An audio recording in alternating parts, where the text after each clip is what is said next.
بسم اللہ الرحمن الرحیم۔ محترم سامعین و ناظرین، السلام علیکم ورحمۃ اللہ وبرکاتہ۔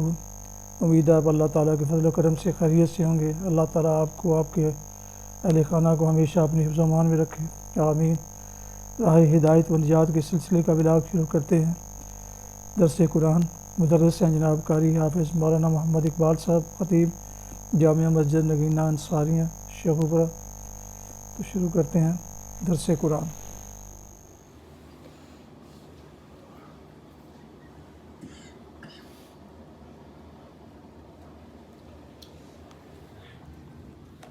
الحمدللہ وکفی والصلاة والسلام علی من لا نبی بعد، اما بعد فاعوذ باللہ من الشیطان الرجیم، بسم اللہ الرحمن الرحیم۔ ذالکم اللہ ربکم خالق کل شیء لا الہ الا هو فانا تؤفکون۔ كذلك يؤفك الذين كفروا بآيات الله يجحدون۔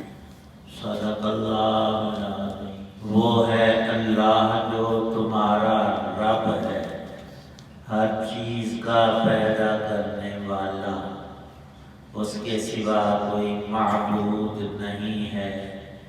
پھر کہاں سے کوئی چیز تمہیں آنکھا چلا دیتی ہے؟ اسی طرح وہ لوگ بھی آندھے چلے تھے جو پہلے ہماری آیتوں کا انکار کیا کرتے تھے۔ سورہ مومن کی آیت 62 اور 63 ہیں۔ 61 آیت میں اللہ تعالی شانہ نے اپنی دو عظیم ترین نعمتوں کا ذکر فرمایا۔ رات کو سکون، راحت، چین، نیند، تازگی کا وقت قرار دیا، اور دن مبصرہ، سورج کی روشنی، حرارت اور اس کی دھوپ نکالی کہ انسان کو اپنے امور کو بآسانی انجام دے سکے۔ یہ ساری رب کی مہربانیاں ہیں، کوئی اور ہے تو بتاؤ؟ جو دن رات کو اور اس کے فوائد کو صرف اپنے فضل و کرم سے اے انسانوں تمہیں عطا کرتا ہے، اور پوری زندگی اس میں تخلف نہیں ہوتا۔ یہ نہیں کہ کوئی موسم آ جائے، رات آنا بند ہو گئی، اب نیند بھی نہیں ہے، نہیں۔ پیدا ہونے سے موت تک اس کی نعمتیں، اس کا فضل و کرم اے انسانوں تمہارے سامنے حال رہتا ہے، تو کسی بات کو تو سوچو۔ جس چیز سے اللہ نے اول روز سے ہر ایک کو منع کیا، فرمایا نبی پاک صلی اللہ علیہ وسلم نے، ایک اللہ کا حق تم پر ہے اے بندو، اور ایک بندوں کا حق اللہ نے اپنے اوپر رکھ لیا ہے۔ اللہ کا حق یہ ہے کہ عبادت میں کسی مخلوق کو، کسی غیر کو، غیر اللہ کو شامل نہ کرو۔ تو اللہ کی شان وحدانیت، اس کی یکتائی تمہارے صرف زبان پر نہیں، دل و دماغ میں، تمہاری ہستی اور روح اور جان میں یہ توحید باری تعالی شانہ اتری ہوئی ہو۔ یہ رب کا حق ہے۔ کیوں حق ہے؟ اس نے تجھے پیدا کیا، کل کائنات کو خالق دوسرا کوئی نہیں، تو جس نے چیز کو پیدا کیا ہے مالک حقیقی وہی ہے۔ جب مالک حقیقی ایک اللہ ہی ہے تو معبود بھی صرف وہ اکیلا ہے، عبادت کسی اور کا حق نہیں ہے۔ ماں باپ کے ذریعے اور سبب سے تجھے وجود بخشا ہے اللہ پاک نے، لیکن وہ تیرے معبود وہ بھی نہیں۔ چاہے جائے کہ تو بتوں اور بے جان مورتیوں اور گڑے ان گڑے درختوں کی پوجا کرتا پھرے، یہ تیری بے عقلی نہیں بد عقلی ہوگی۔ تجھے اللہ نے شرف بخشا ہے اور تو اپنے آپ کو مخلوق کے آگے ذلیل کرے۔ اللہ کا حق یہ ہے کہ اس کی عبادت میں کسی غیر کو کبھی بندہ شامل نہ کرے۔ تو فرمایا نبی پاک صلی اللہ علیہ وسلم نے پھر بندے کا حق اللہ پر یہ ہوگا کہ اس کو دوزخ میں نہ ڈالے۔ اللہ تعالی شانہ پر کوئی چیز واجب اور فرض نہیں، لیکن وہ چیزوں کو اللہ نے خود ہی اپنے لیے لازم قرار دے لیا۔ یہ بھی اس کی ایک بہت بڑی رحمت ہے۔ بندوں سے وعدہ کیا کہ تم میری ہی عبادت کرو گے تو میں تمہیں نجات بخشوں گا دوزخ سے اور اس کی آگ سے۔ ذالکم اللہ ربکم خالق کل شیء، جس رب کی یہ صفتیں ہیں، سبھی نعمتیں وہ پیدا بھی کرتا ہے، تمہیں عطا بھی کرتا ہے، اور اس عطا میں کوئی عوض اور بدلہ نہیں، محض عطا اور اس کا فضل اور کرم ہے۔ کوئی کسی چیز کا بل تمہیں نہیں ڈالتا، ورنہ نامی یاد آ جائے جیسے ہی حکومتوں والے بڑھاتے ہیں ٹیکس، اور ان بیچاروں کا تو بس چلے تو ساری عوام کا ایک ہی دن جوس نکال کر پی جائیں۔ ایسی ہوس حدیث پاک میں بندے کی ہرس اور ہوس، اس کی تو کوئی حد ہے ہی نہیں۔ پوری ایک وادی کہتے کس کو ہیں؟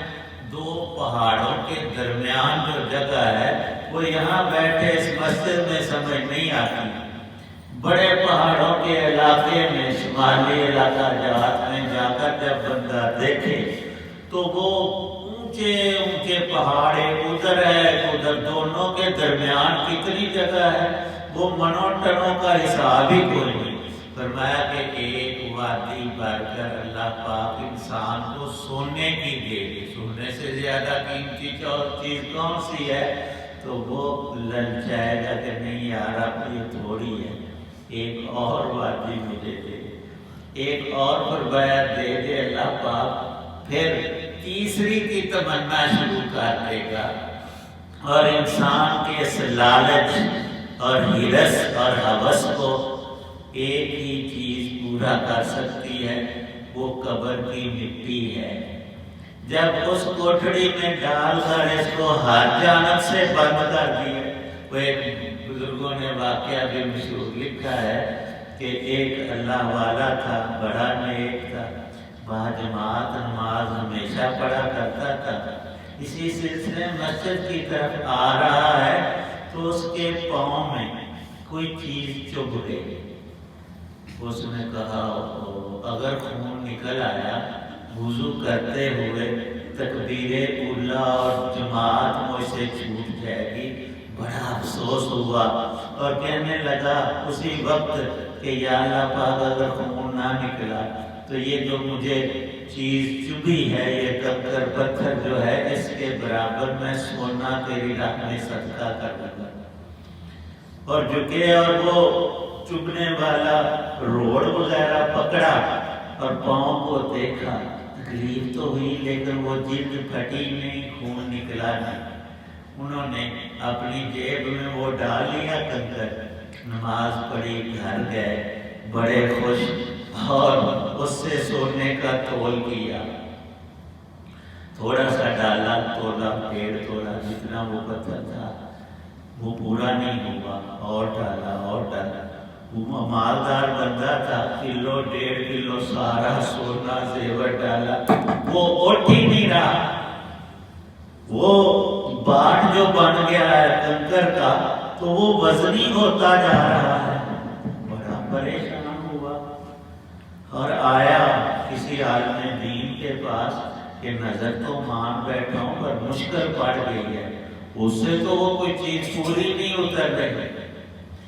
انہوں نے فرمایا کہ جا تھوڑی سی مٹی گیلی کر کے نا تو اس پتھر کو، اس چیز کو ہر طرف سے لپیٹ دے، تھوڑی تھوڑی مٹی ہر طرف لگا دے، بند کر، اس میں پھر اس کو توڑ آ کر تولا، اس کو یوں تولا مٹی لگا کر گیلی، تو پھر وہ اس کا وزن صحیح تھا، جتنا تولا 1.5 تولا تھا تو وہ برابر ہو گیا۔ صدقہ کر کے پھر آیا کہ حضرت وجہ تو بتایا۔ انہوں نے کہا تیرا کام ہو گیا، جا تو باہر۔ کہتا ہے نہیں، کوئی نہ کوئی سبب ہو۔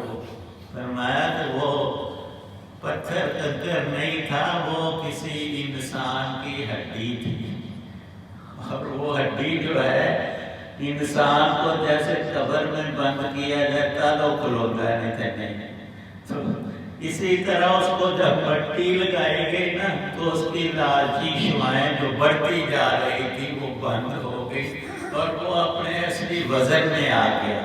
اس حقائق میں بہت بڑا سبق ہے ہم سب کے لیے۔ حق تعالی شان و ارشاد فرماتے ہیں خالق و کل شے، خالق جب ایک کو مانتے ہو، اور مشرکین عرب بھی یہی باور کرتے تھے، کہتے تھے، انہیں یقین بھی تھا کہ آسمانوں کو، زمین کو، ہمیں، ہمارے آباء و اجداد، سب چیزوں کو اللہ ہی نے پیدا کیا ہے۔ خالق کو دوسرا نہیں مانتے، لیکن اپنی سہولت کے لیے انہوں نے بت وغیرہ رکھے ہوئے تھے کہ اللہ نے تو اپنا قانون بتانا ہے اور اس پر چلنا ضروری ہوگا۔ یہ تھے قانون بھی اپنا، مرضی بھی اپنی، جب چاہے سجدہ اس کو کر لیا، جس وقت جب دل نہ چاہا تو رہنے دیا۔ اور قربانی میں، صدقے خیرات میں بھی ان کا حصہ لگاتے تھے۔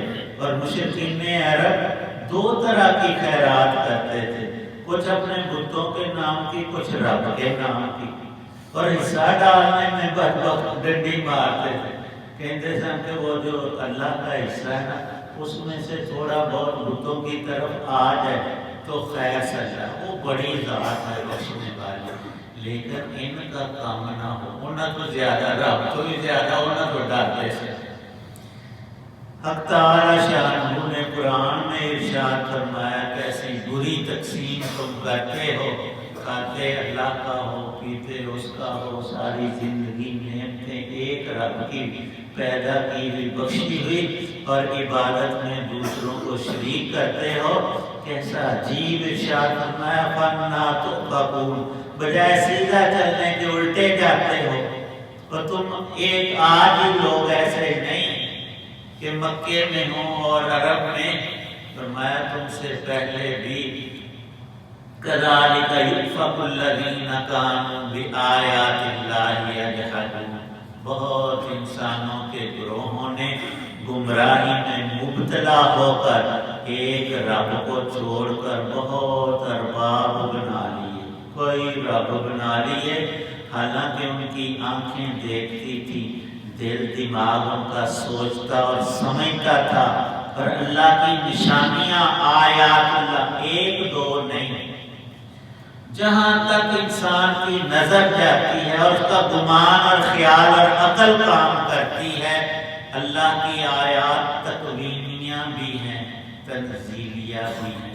تکوینی آیات میں سارا جہان آتا ہے، زمین سے آسمان اوپر تلے، جہاں تک ہمارا علم اور سمجھ جا سکتا ہے وہاں تک اللہ کی آیات پھیلی ہوئی ہیں، وہ آنکھوں سے نظر آتی ہیں، کانوں سے سنائی دیتی ہیں، اور وہ آیات جو تنزیلیہ ہیں وہ اللہ کے احکامات اور پکے دلائل ہیں، جن کا توڑ کسی انسان کے بس کی بات نہیں۔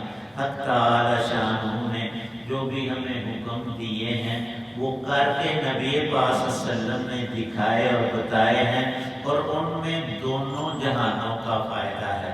بظاہر کوئی 1000 مرتبہ کہے نہیں نماز میں جی نقصان ہوتا ہے، کاروبار کا، فلاں کا، یہ کا، نہیں، دنیا کا بھی اگر حساب نکالا جائے تو انسان کو جو تازگی، جو خوشی، جو راحت، جو شگفتگی اس کے صرف بدن کو حاصل ہوتی ہے، دوسرا بندہ کہیں سے اس چیز کو پا ہی نہیں سکتا۔ آپ اٹھ کر وضو کر کے جو 2 رکعت سنت اور فرض ادا کرتے ہیں اگر اس کا تجزیہ کر کے دیکھا جائے اور صرف سائنس اور ڈاکٹری اور اطباء کی نظر سے دیکھا جائے تو ایک سجدے میں جو خون کی گردش سر نیچے ہوا اور یوں سر اللہ نے اوپر رکھا ہے، سجدے میں دوران خون سب سے زیادہ تیز ہو کر دماغ کی طرف آتا ہے۔ دماغ جتنا روشن ہوگا کام بندہ اتنے اچھے کرے گا، اور جتنا دماغ سے عاجز اور عاری اور اس کے استعمال میں کمی آئے گی اتنے ہی کام خراب کرے گا۔ بے عقلی میں تو کام خراب ہوتے ہیں، عقل مندی سے، اور وہ بھی اللہ نے نماز میں اور دین میں رکھی ہے۔ کوئی چیز ایسی نہیں جو انسان کے بدن میں فالتو ہو، دین کی بھی کوئی چیز ایسی نہیں کہ کہتے ہیں کہ سنتوں کا کیا فائدہ، نفلوں کا، ان کا بھی بڑا عظیم فائدہ ہے۔ 5 انگلیاں اللہ نے ایک ہاتھ میں لگائی، تم 2 کاٹ پر نہیں جیتے، اتنی بڑی، تو ایسا بندہ پاگل کہلائے گا۔ اللہ پاک نے دین کے ایک ایک جز کو انتہائی فائدہ مند رکھا ہے، اور جو ابتدا اور انتہا ہے وہ یہی کلمہ جس کو بارہا دہرایا، لا الہ الا اللہ، اور اس کے حصول کے لیے لازم ہے کہ محمد الرسول اللہ صلی اللہ علیہ وسلم۔ الحمدللہ رب العالمین والصلاۃ والسلام۔ ربنا آتنا فی الدنیا حسنہ وفی الآخرۃ حسنہ وقنا عذاب اللہم اجرنا من النار۔ یا اللہ پاک کی دنیا کی ساری بلائیاں اور خیر نصیب فرما، مقروضوں کو قرض سے نجات عطا فرما، بیماروں کو شفا عطا فرما۔ جتنے حضرات موجود ہیں سب کی نیک آرزوؤں اور مرادوں کو پورا کرنا۔ یا اللہ پاک تیرے نیک بندوں نے جو جو خیر مانگی ہمیں عطا فرما، تمام پریشانیوں سے، مصیبتوں سے، دکھوں اور آلام سے، غموم و غموم سے دنیا اور آخرت میں ہمیں نجات عطا فرما۔ اپنے پاک نام کی لذت نصیب فرما، قرآن پاک کا نور اور اس کا شغف عطا فرما، پڑھنے سننے سمجھنے عمل کی توفیق عنایت فرما۔ یا اللہ پاک جتنے بھی اہل ایمان دنیا سے چلے گئے سب کی بخشش، بالخصوص ہم سب کے والدین، اعزاء، چھوٹے بڑے، اہل تعلق، ہمارے دینی دنیاوی محسنین کو بہترین جزا ہماری طرف سے بھی عنایت فرما، ان کی بخشش فرما، ہماری بھی مغفرت فرما۔ یا اللہ پاک موت سے پہلے قبر اشر کی کچھ تیاری کی توفیق عنایت، دین کی سمجھ عمل کی توفیق بخش، حسن خاتمہ نصیب فرمانا۔ صلی اللہ تعالی علی خلق محمد وعلی آلہ وصحبہ اجمعین۔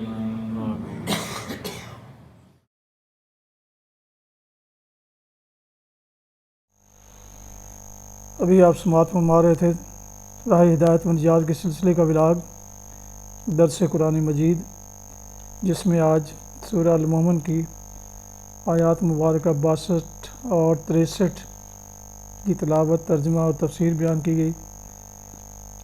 جن دوستوں نے ابھی تک میرے یوٹیوب چینل راہ ہدایت رشیدی اور بی اے رشیدی دونوں میں سے کسی ایک کو ابھی تک سبسکرائب نہیں کیا، ان سے گزارش ہے کہ سبسکرائب کر کے، لائک کر کے، بیل آئیکن کو ضرور پریس کریں تاکہ آنے والے ایسے روحانی اور قرآنی نوٹیفیکیشنز اور ولاگز ان کو باقاعدہ اور بر وقت ملتے رہیں۔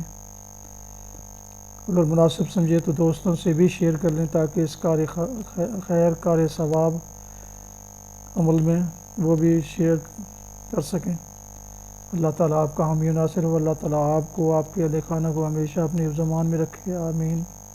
اپنا بہت خیال رکھیے گا، اپنی دعاؤں میں پاک وطن، والدین، اعزاء و اقارب کے علاوہ اس ناچیز کو بھی شامل فرمائیں تو انتہائی شکر گزار ہوں گا۔ السلام علیکم ورحمۃ اللہ وبرکاتہ۔ پاکستان زندہ باد۔